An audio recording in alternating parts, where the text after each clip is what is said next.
My name is Jonathan Johnson. I am the co-founder and lead investigator of West Virginia Paranormal Investigations. I'm Scott with WVPI. I'm an investigator and kind of dabble in tech.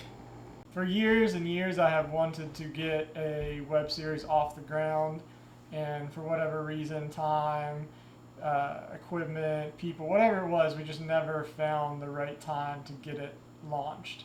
So a couple years ago, when we finally decided to buckle down and create Forgotten Relics, it was a big step for me personally because it's something, like I said, I've wanted to do for years. So when we came up with the idea for Forgotten Relics, one thing that we wanted to do was not only showcase the locations and their history, but we also wanted to introduce things like trigger objects, and that's where the name Forgotten Relics kind of comes from. We came up with the name Forgotten Relics because we wanted to incorporate a lot of different trigger objects into our series, and we do that often, as often as we possibly can, with really good results as well. What we'll do a lot of times, we'll take a trigger object from we may purchase it at like an antique store, something that we think that is going to trigger a response at a certain location. So if we go to, like, say, a prison, we may take a prison key, a cell door key, or some handcuffs, something of that nature. If we were going to go to some religious place, we may take like a Bible, or we'll find something that fits the location that we think that will trigger a response. When Jonathan spitballed the idea of putting together a YouTube series, I was excited, but at the same time I was a little nervous because I'd never really messed with anything in videography before. It's entirely new to me. As far as operating cameras, I've had a few in some of the in the other group that I was in a while back, but it was just an old Sony little handy cam, nothing special. So actually learning a lot of the techniques to film has been difficult, but at the same time very rewarding. We've done a lot of research. We've watched YouTube videos, we've read articles, or we're doing mock interviews, we're doing mock setups, we're learning how to do different exposures and white balances, everything. Mics, audio is a big one. I have the little mic here, which is probably jacked up. We've done a lot of different things to learn and grow, and I think that has come through in season 1. One of the things that we have felt since we started, it kind of stepped up our game a lot, was the incorporation of different techniques into the episodes. One of which, for me personally, is the introduction of our drone and learning to not only fly the drone, but get different shots to showcase the locations. And that's one thing that I've kind of stretched my legs with a little bit, is kind of pushing the boundaries of that to get the shots that I think will really highlight the location, especially the larger locations. So learning how to do that has been a big thing for the web series, I feel like. Talk about like B-roll. Yeah. With us having very little knowledge of the filmmaking process, one thing that we had to kind of learn and teach ourselves is what types of video that we needed. You obviously need the investigation video, that's a given. We did have to learn how to film the investigation so it would look the best for everybody to see. But one thing that we really kind of have grown with along the way is our interview process, which, as you can see here, it's quite a bit different than episode 1, which we didn't have an interview at all in the Sweet Springs episodes because we weren't really sure. Actually, we did film one. We just never used it because we did so terrible. poorly. And that was on us. That wasn't on anybody else. We obviously didn't know what we were doing at the time. But if you look at the Haymond House episode, you look at Deep End Antiques, you look at Liberty Theater, there is an evolution of the interview, and it's not great. And we'll admit that. College Hill, we did a little bit better. And then obviously SCI Cresson, we feel like is our best that you've seen so far as highlighting the interview process. So obviously you have the investigation, your battery, your light just died. Oh, I have another one. I have another battery. Speaking of B-roll, lighting. Yeah. So obviously we have the investigation footage, we have the interview footage, and then we wanted to learn how to do everything else. So one of the things that we have to do to kind of look as professional as we can is what we call B-roll footage. So B-roll is kind of the behind the scenes thing. It's the walkthrough of the location.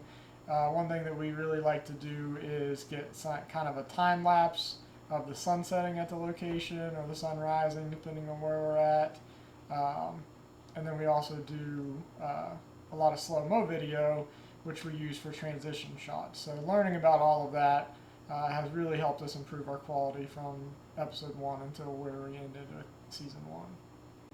Once we began filming for season 1, we kind of started on a shoestring budget. We're not making any money off of this. Everything's out of pocket that we do. So we were kind of starting out with just one camera, maybe a couple cameras, nothing to the level that we're at now, which is one thing that is kind of cool. If you go back to episode 1 of season 1 and watch the entire season, you'll see a massive upgrade in the video quality and things like that. So we're really proud of where we started out to where we are now. So starting out with so few cameras and so few equipment, we were forced to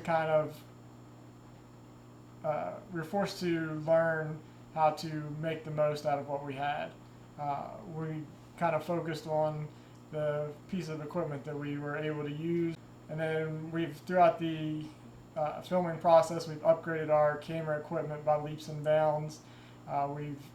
There's no way around it. You're going to have to put the money into it, and we've done that. We spend a fortune on fucking cameras. But we've been smart about it. We haven't just went out willy-nilly and bought brand new cameras. We've searched for the deals, and we found the equipment that we needed at a price point that didn't break us. So we're really improving our video quality and then also our technique. We've acquired a lot of equipment in a very short period of time over the last couple years. A lot of the stuff we've got secondhand. That's the only way we can afford really to buy it. But we've got some pretty good deals, and we've picked up a lot of good equipment along the way to put together, a really good production. And a lot of the equipment we've built. Since then, we've actually learned, myself a little bit, Scott a lot more, how to build and create equipment that we want to use and showcase. So we've created spirit boxes, we've created portals, we've created rim pods, we've created music boxes, all on our own. Like I said, mostly Scott, but I've dabbled a little bit. But that's things that we see that other groups have that we don't want to spend a fortune on. We've actually learned how to do that on our own, which we're really proud of as well. One of my little hobbies that I've picked up over the last couple years is putting together some different spirit boxes. I've dubbed the ones that I use, that I've made myself, the Shadow Port. I've got a couple different ones.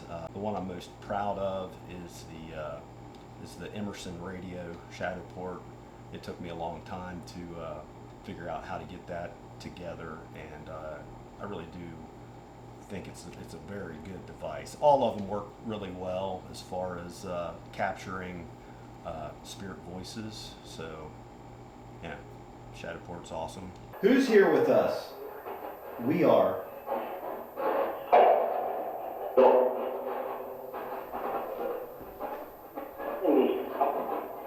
a man's We need voice. help. Need help.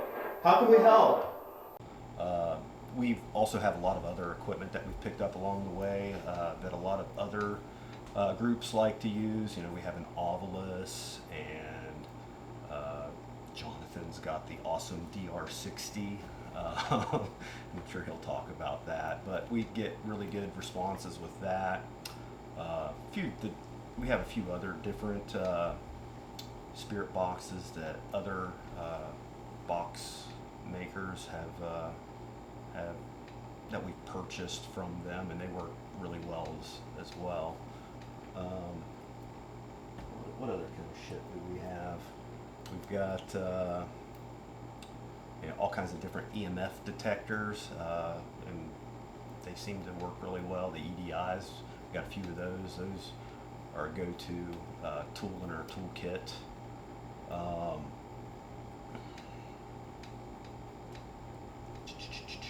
Cat balls. Cat balls are fucking awesome. I mean, who doesn't love cat balls? I mean, they really do work. We've got some good responses with some motion activated things. I actually also built a couple different music boxes for our group, and they work really well. Starting out with season 1, honestly, we're kind of flying by the seat of our pants. We really didn't know where we were going to go and how things were going to unfold. It was kind of a learning experience from day one. With filming Forgotten Relics, we weren't really sure exactly what location. With filming Forgotten Relics, we weren't really sure exactly what locations that we were going to investigate.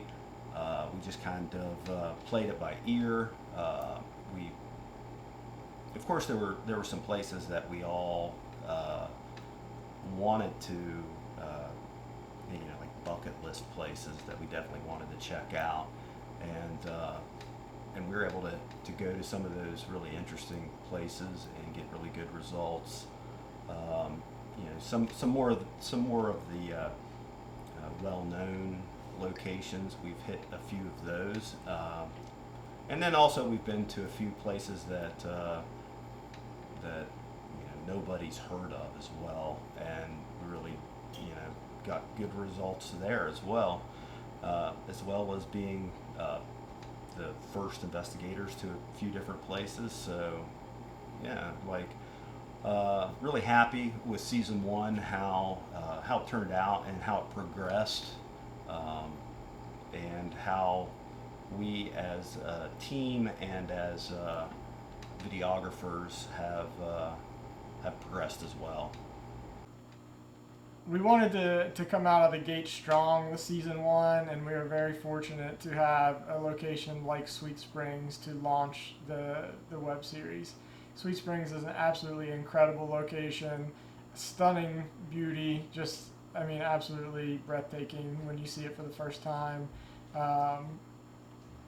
You were looking all over the place. I'm just trying to keep you on point. I know I should have, but when we first arrived at Sweet Springs, we'd never really been to a location like that, so we were all very excited to film there and get to showcase that. We were kind of overwhelmed as far as the size of the location, so we did have to break it down into a couple episodes just because we had so much footage there. But it was worth every second of it. We captured some absolutely incredible evidence there. we spent a couple nights there too. So Right. Sweet Springs, it was a few different things. First, it was like a resort type of hotel for the healing waters that are in the springs of that particular area. They've actually even have a pool that they had with the water running directly into it, which was really cool. And the building itself is massive. It had 3 large wings with several other buildings on the property as well, all old and all very creepy.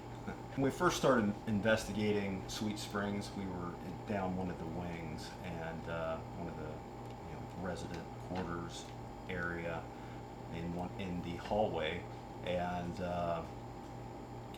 we kept hearing all these noises, and we kept following it around, trying to figure out where these noises were coming from, and it was really kind of unexplainable.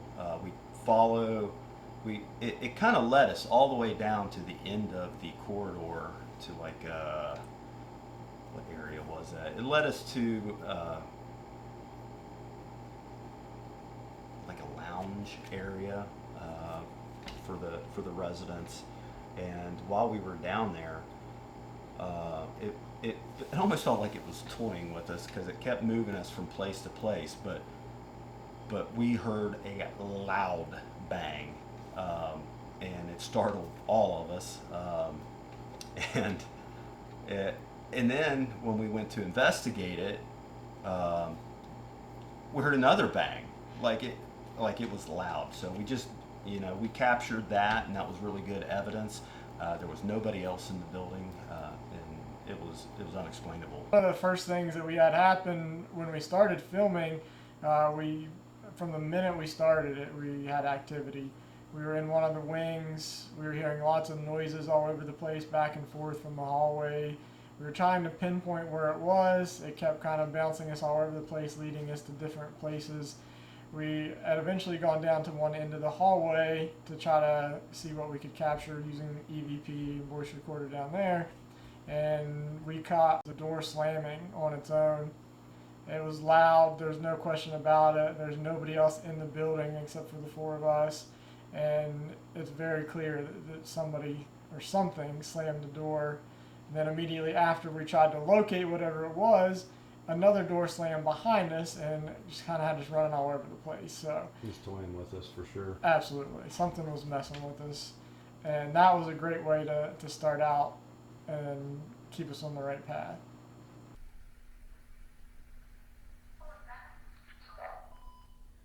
No voices, but you could hear everything that we were hearing.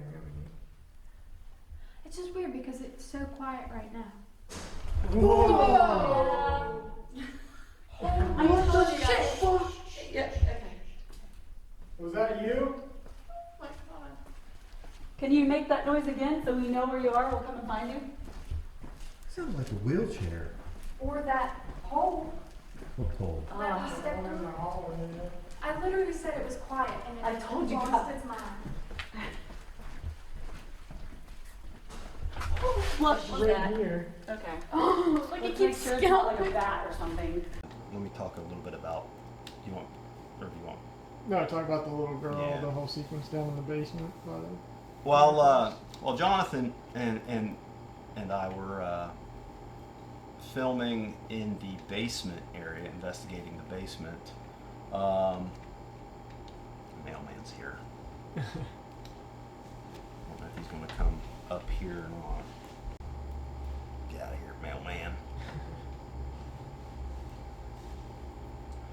So we were investigating Sweet Springs, and we were in the basement area in the it was like the kitchen area, I believe. They called it the slave quarters area. I'm not so sure how many slaves were there, but while Jonathan and I, we were doing an Estes experiment at the time. Jonathan was he was the receiver. He was had his eyes all blindfolded, and he had the noise canceling headphones on with the spirit box running. We had some pretty incredible evidence. It was really weird because it all happened just back to back to back. So there was I'm there and I'm asking Jonathan questions, and then I hear this little kid, and with my own ears I'm just like, what was that? Like, it was this little girl saying like mama, and I'm like, what was that? And I get up to investigate, and then I go over towards where I heard the voice, and I don't see anything, but I go in just a few seconds later, we didn't know this at the time, but we also caught a EVP or disembodied voice on film that actually said "Mama," and Jonathan seconds later heard a little kid say "Mama" through the spirit box as well. So 3 back different types of corresponding evidence, you might say. So that was really that was big. That was one of our for being our first episode. We got such good evidence. I was really excited about that. One of the creepiest, by far the creepiest pieces of evidence that we captured in season 1 was the sequence down in the basement at Sweet Springs. Of course, I really didn't know what was going on because I was under for the Estes session, so I had the headphones on and the blindfold on. I really didn't know what was happening.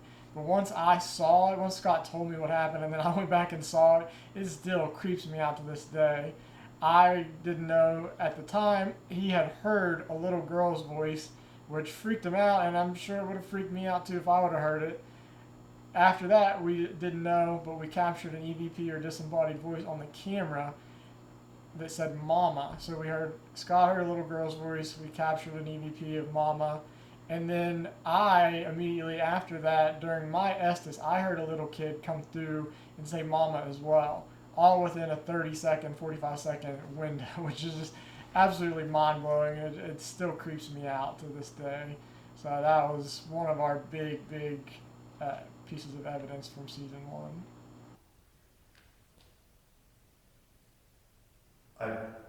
No shit, I just heard like a little girl's voice. Get help?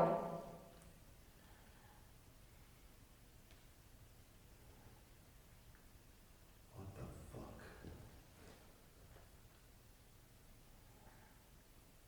It's important. What do you need help Get them with? out of here. Do you not like us? Open up.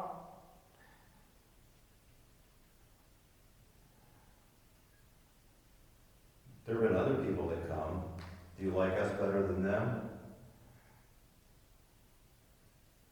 Ooh, that was like a little kid's voice, a little girl's voice. I couldn't tell what it said. It almost sounded like "Mama," but I'm not 100% sure. I just It was freaking creepy. I just heard a little girl's voice, not 30 seconds before you said that. The Haymond house in Sutton, West Virginia, to this day, is one of, if not my favorite place to investigate. We absolutely love this location. It is one that is near and dear to the hearts of WVPI. Teresa, the owner, is a very dear friend of ours, and she has gone out of her way to allow us to kind of cut our teeth and learn. And that's one of the locations that we've kind of expanded a lot of our knowledge base is by visiting the Haymond house. So when we had the opportunity to start filming, we knew that the Haymond house was a place that we had to feature. Haymond House. What can we say about Haymond House? We love it. We love Teresa. We love everything about the place. It's a small location in middle of nowhere, West Virginia, but we've got some really good evidence there, and it's just an awesome place. The owners, Teresa, she has it set up almost like a bed and breakfast, really, for paranormal investigators to come in and do their investigations, and then they've got these beds, and it's heated and air conditioned, and it's a great place, man. It's the perfect place to go investigate and then just crash. Really, it's that place. So, one of my jobs with WVPI is I have to do the majority of the evidence review, which can be a very daunting task that takes forever, and it sucks. But one of the most rewarding things is when you're watching film and you see, you're watching 4 hours worth of a camera that's sitting in a location just pointing on something, hoping that we see something. So it's really rewarding when something actually happens. And at Haymond House, that actually happened. We set up a trigger object bear in the basement. There's a story of a little kid that likes to hide in the basement under the steps for some reason. And so we ran with that story, and we placed a chair down at the bottom of the steps, and we put that teddy bear there with the motion activated lights on it, and it actually went off. So we had told the little kid to go up and that bear, he could play with it, and hoped that we would get some kind of response, and we did. So actually watching all that paid off for once, so it's good. One thing that we like to do with Forgotten Relics is try to do a lot of trigger objects, and when we do that, we have to set a stationary camera off by itself. There's a lot of footage or film review that goes into that. It can be very boring. That's Scott's job. I get to do the editing. He gets to do the review. So when Scott has to watch all these stationary cameras, if nothing happens, it can be kind of a letdown. One thing that we had happen at the Haymond house was when we set up a stationary camera down in the basement, we set up a trigger object of a stuffed bear that had motion activated lights on it.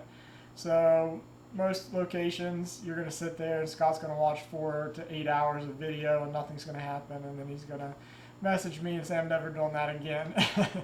But this time it actually paid off. We actually had the lights light up, and it's not EMF, it's not energy, it's not anything like that. They have to be physically moved for them to light up. So whatever was there, there's a story of a little boy down there. If it's him or whoever else, they had to physically go up and touch the bear or move the bear to make those lights go off. So that time and effort put into that, it actually paid off big time for us. Unbeknownst to us at the time, whatever was in the basement may have already tried to make contact. As you can see, the bear begins to light up. This only happens when the bear is physically moved. Make of it what you will, but this was the only time it happened in over 4 hours by itself.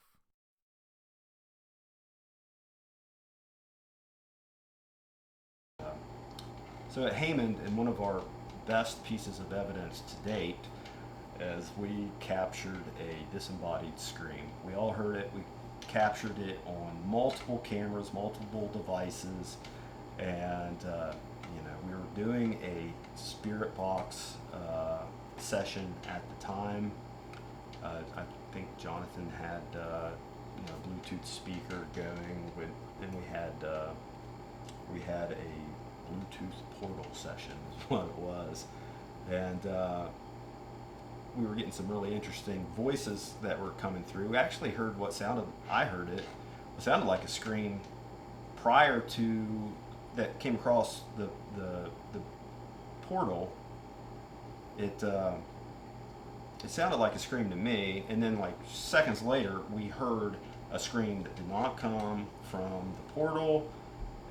It sounded like it came from within the house, and it was a blood-curdling scream, and it gave me goosebumps, and it gives me goosebumps now just thinking about it. But so yeah, we heard this scream, and we're all like, what was that? Like, we turned the portal off, and we're like, oh my god, somebody's getting murdered. So we took off, down through the house to make sure there wasn't anybody in the house, and we went outside to just kind of look around to see if anybody was out and about that could have been getting hurt. I don't know, but there was nobody there. So yeah, the scream, crazy, good stuff.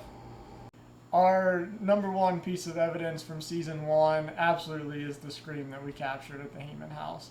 Anytime anybody asks us about what they need to go see for season 1, go watch the Haymond house episode and watch all the way to the end. It's 100% worth it. We were up in Mr. Haymond's office. We were doing what we were calling a Bluetooth portal session at the time. Basically, we were listening for spirit voices. We were having other stuff happen. We were seeing lights and seeing movement in the room. So the evidence, we were seeing lights and we were seeing other stuff. So the activity was kind of ramping up. Through the portal, we actually heard like a very muffled kind of scream, which we pointed out at the time, which on its own would have been an incredible capture and super creepy. But then immediately after that, we captured the most blood-curdling, unexplainable scream that we've ever captured. We all heard it with our own ears. We captured it with our cameras. We had about 6 cameras running. We captured all the angles had this scream on it. We honestly thought that somebody was outside, somebody had gotten hurt or injured, so we immediately ran outside to check. There was nobody outside. There was nobody around whatsoever. But at the time we even said it, it sounded like it came from inside the house, and to this day it's still, for us, we believe it came from inside the house. So that is something that you never ever expect to capture. So when you get a piece of evidence like that, I mean, you want to showcase it the best you can. I saw something behind you when I said,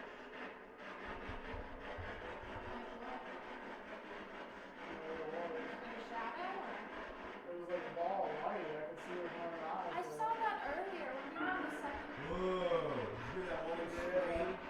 We were on the second floor. Remember, I said I saw a light go up the wall. Was that you behind me? What was that? Is that?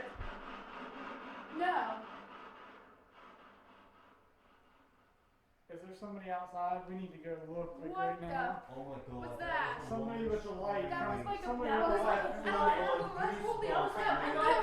Hello? That was like Are a you okay? blood-curdling scream. Another location that we were incredibly grateful to be able to investigate is the old hospital on College Hill. Tanya and Charlie, the owners, were incredibly gracious to allow us in there, and we wanted to showcase everything that it had to offer because it is an absolutely incredible location. Like I said, it's on the top of a hill. It's literally, they call it the hospital on College Hill. It's on top of a hill, so it's kind of away from itself, and it can be kind of intimidating because it's got multiple levels. It's got a lot of square footage to cover. So when you're in a location like that and you start to have activity happen, it can almost feel like the walls are kind of closing in around you, so to speak. You're getting that feeling of being watched. You're getting that anxious feeling. And then, honestly, at some points, you wonder if you're alone in the building because of some of the stuff that we had happen. I came up with an experiment for the old hospital on College Hill, which I've dubbed the Friday the 13th experiment. Basically what it is we started out all together. One by one, we were going to get killed off and end up alone in a location. So Scott started out, he was the first one killed off. He had to stay alone in the basement. We moved to another area. While we were together in that other area, we actually captured a disembodied voice that at the time I actually thought might have been Scott yelling for help, which obviously it wasn't, but that's how loud and clear the voice was that we captured. So when you get something like that, we were very impressed with the quality of the activity that we were having happen. We were very impressed with the quality of the activity we had there. Trying to move it, knock it over, whatever you want to do. You can make the light change from green all the way up to orange. That was Scott, wasn't it? You can make the light change from green all the way up to orange. That was Scott, wasn't it? One of the cooler locations that we've investigated was the old hospital on College Hill. It's a really cool old place that's really spooky. We had a lot of interesting encounters. A lot of things happened there that we just couldn't explain. Like we kept hearing voices. We heard some disembodied voices. I think we actually captured that on video, and it just sounded like people all around us. Like it was just, it had us on edge. We were a little unnerved. All of us were. We were doing this experiment, the Friday the 13th experiment, and the quick explanation for it is it's just like you go to one area, investigate, somebody's killed off, and they have to stay there in that location. So we were doing that experiment, and I was the first one killed off. I was in the basement, and then the others moved on. Had some creepy things happen to me in the basement. It just felt like there was something there with me. The episode that kind of culminated season 1 in my mind, as far as the things that we had learned, the things that we had acquired, it all came together with SCI Cresson. Cresson is a stunning location. It is by far the biggest location that I've ever investigated, probably anybody has ever investigated. It's basically 30 acres and 30 to 40 buildings on this property. We've been back multiple times since then, and we still have not touched a percentage of the property. It's absolutely just massive. So when we were granted the opportunity, we were actually the first group to film there, which was an incredible honor. We were incredibly excited. We wanted to showcase not only the history of it being a sanitarium, of being a prison, everything that went into it. We wanted to showcase the activity that we had been told about. SCI Cresson. Wow. I mean, the place is ginormous. We were really happy to be able to investigate Cresson. We were actually the first investigators to actually film there, and we got some really crazy stuff there too, man. It was nuts. What happened at Cresson? Let's see. The place is just huge. I was filming there, just trying to get some B-roll footage, and got lost at Cresson at one point in time. It's really easy to get turned around. We had some. I know that Jonathan had some emotional response to something there was affecting him when he went off with Lindsay to do their Estes experiment. I think that something was really trying to get through to Jonathan, and it did. It got through to him not only with the words that it was saying, but it also, I think, it affected him emotionally a little bit as well. This investigation is very personal to me and sticks out in my mind because of the experience that I had there. This was one of the only times in my 15 years of investigating that I have been so emotionally affected that I was moved to tears. While Lindsay and I were doing an Estes session in one of the cell blocks, I was getting responses related to a possible inmate being suicidal or having suicidal thoughts and talking about that, and for whatever reason they just wanted to share their emotion with me, and I became so overwhelmed that I began to cry. And that's just not like me at all. I'm very composed on investigations and try to keep my wits about me, but I was so moved that I was literally crying. So when we talk about investigations and things that have happened during season 1, that's way up on the list for me. I don't ever get like images or like I'm seeing things, but for some reason I just got the image of a guy taking a gun, turning it, and putting it in his mouth. Like, I don't know why that vision just popped into my head out of nowhere. That's It was like random but super clear. Oh my goodness. Are you showing him images of something? Did somebody commit suicide in here? I think it just gave me chills for some reason. That's good. I almost did. You almost did. But you didn't pull the trigger?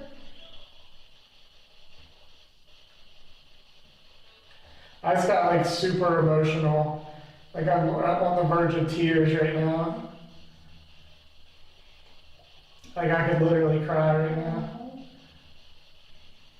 Are you letting JJ feel your feelings? Something's messing with me.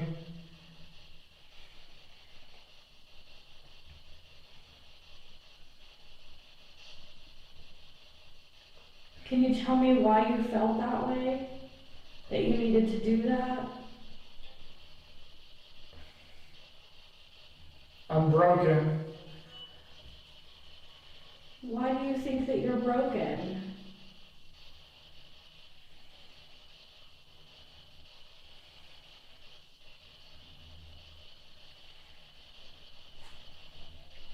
I'm gonna end it. Why do you think that there's no way out?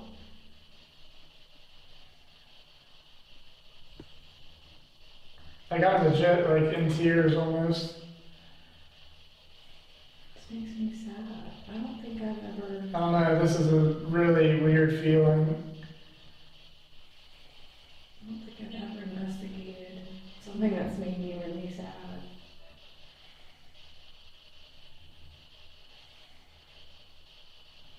I'm really sorry that you felt that way.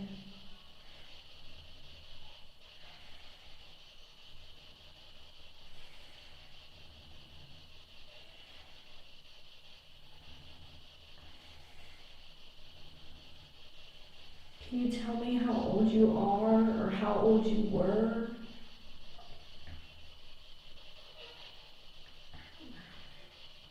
I've never really felt something like this before. This is weird. Are you letting him feel how sad you were?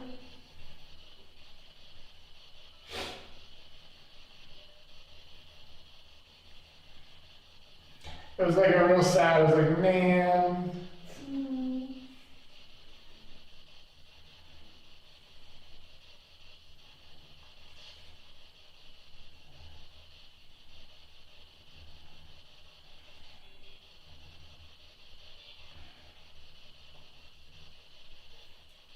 I'm here by you. Good.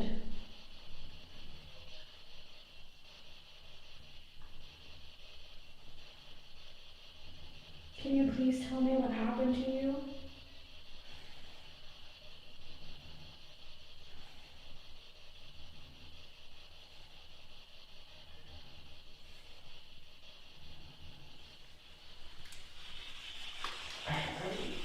This is probably like the saddest experience I've ever had with investigating this. Like, this is a fake. Like, I legitimately had, crying. I don't know if somebody I was like, committed suicide or had serious thoughts of suicide, but they were definitely... so overwhelmed with emotion. I said... I've never ever felt like this before. I asked, why would you do that? Because you said that you had that image, and I said, were you trying to kill yourself? And I think you said you tried or something. And I said, why would you do that? And you said, because I'm broken. And I my heart just sank. I don't think I've ever... Weird. I don't know how to explain it. I know this isn't me. For me, I know that at one point in time we were doing some different experiments. I think we didn't showcase this on the show just because we had so much other stuff, but we used a trigger object at Cresson as well, and I had having worked in a prison for many years, I have seen my fair share of prison shanks, and so what I did is I made one myself. I took an old saw blade and made a prison shank, what looks like a prison shank, and I brought that to Cresson with us, and we set up the experiment where you hook it to a REM pod and then let have the spirits try to grab a hold of it. So while Vanessa and I were doing an Estes session in the cell block, the REM pod actually went off when we were egging it on to grab the shank and then to try to come get me, because I work in a prison and they didn't like me. So But yeah, it was pretty cool. We actually had it go off, and like I said, we didn't showcase it in the episode just because we had so much other stuff going on, and just wasn't a good fit for the episode. But as far as trigger objects goes, that was one of the more interesting things that I've seen over the last year.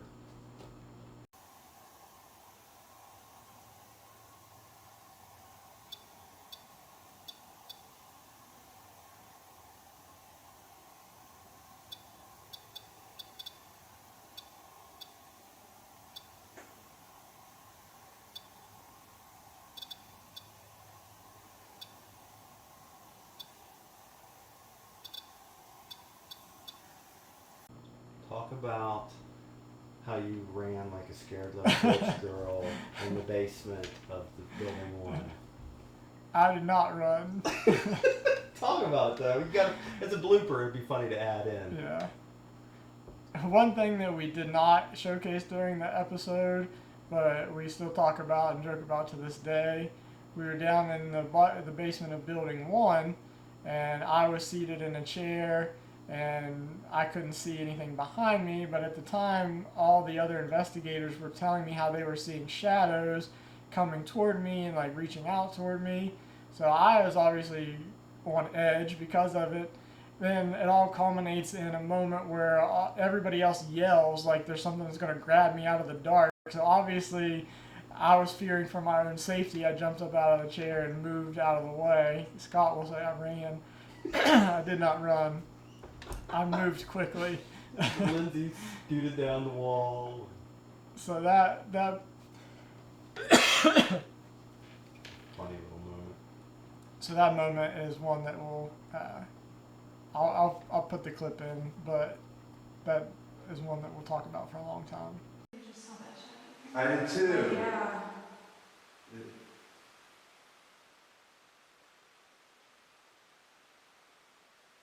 Ew, it what was looks that? like it leaned out. Why are you screaming? I'm telling you, it went like this. I'm not even kidding, man.